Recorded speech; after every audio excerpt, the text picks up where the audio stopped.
Xin chào quý cô chú, anh chị và các bạn. Lại là Trinh đây. Hôm nay, dịch vụ nấu ăn Kiều Trinh tiếp tục có mặt để phục vụ một bữa tiệc tên gia ấm cúng tại ngã 7, thành phố Cần Thơ.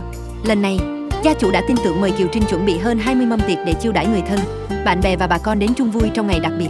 Ngay từ sáng sớm, đội ngũ của Kiều Trinh đã có mặt để sơ chế nguyên liệu, chế biến từng món ăn thật tươi ngon, đảm bảo vệ sinh an toàn thực phẩm và phục vụ chu đáo để buổi tiệc diễn ra trọn vẹn nhất.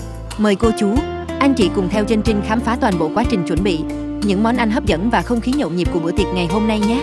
Nếu mọi người đang cần đặt tiệc cưới, tiệc tân gia, thôi nôi, sinh nhật hay các buổi liên hoan, đừng quên liên hệ dịch vụ nấu ăn Kiều Trinh để được tư vấn và phục vụ tận tình.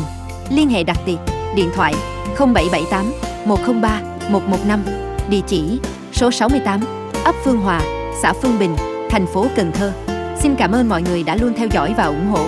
Chúc tất cả cô chú, anh chị và các bạn có thật nhiều sức khỏe, hạnh phúc và có những bữa tiệc thật ý nghĩa. Xin cảm ơn.